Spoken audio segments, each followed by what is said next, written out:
তোমাদেরকে আগের ব্লগে বলেছিলাম যে সন্ধ্যেবেলায় মেলায় গিয়ে তোমাদেরকে দেখাবো মেলাটা।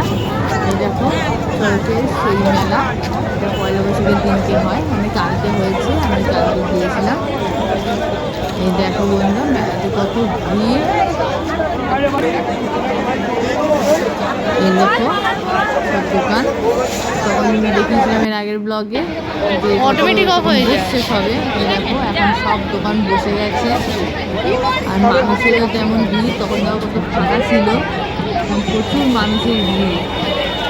আমি জন্য ভালো করে ভিডিওটা নিতেও পারিনি, অল্প অল্প করে একটু একটু করে নিয়েছি তোমাদেরকে জাস্ট দেখাবো বলে। দেখেছো বন্ধুরা কত দোকান বসেছে বাচ্চাদের জন্য। এই দেখো দূরে মিকি মাউস বসেছে, দোলনা বসেছে, অনেক রকমের দোলনাও আছে, সব কিনতে পারিনি ভিড়ের জন্য।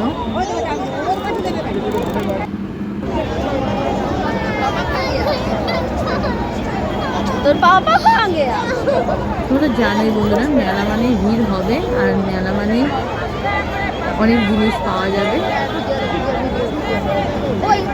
এখানে আমরা সবাই অনেকে মিলে গিয়েছিলাম। এই দেখো এই যে মেয়ের জন্য আমি এই পাখিটা নিয়ে কিনে গেলাম।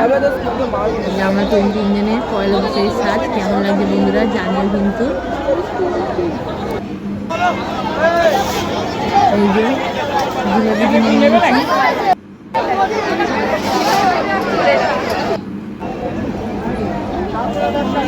সেই যে আমার যা মানে মানসী, আর এটা একটা মামি শাশুড়ি হয় আমার।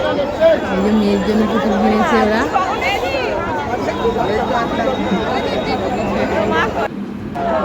এই দেখো এটা আমার দেওর মানে হচ্ছে এই দেখো আমরা ঘুগনি খাচ্ছি, তারপরে এই দেখো আমরা আইসক্রিমও খাবো। এই যে সবাই আইসক্রিমটা খুব সুন্দর হয়েছিল। এবার আমরা মেলা থেকে বেরিয়ে যাচ্ছি।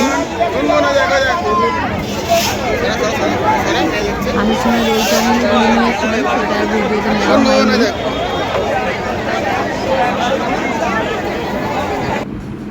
এই দেখো এটা দীপু দিয়েছে আমার মেয়েকে, এটা মানুষই কিনে দিয়েছে। মেয়েরই খেলনা হয়েছে খালি, এটা আমরা দিয়েছি। এই যে পুতুলটা, এই দেখো এই কুকুরটাও কিনে দিয়েছি আমরা। এই যে কি সুন্দর, আর এই তো দেখিয়েছিলাম তোমাদেরকে এই পাখিটা। কেমন লাগলো আমার মেয়ের খেলনাগুলো তোমরা কিন্তু জানিও। বাই বাই বন্ধুরা, আবার পরের ব্লগে তোমাদের সাথে দেখা হবে।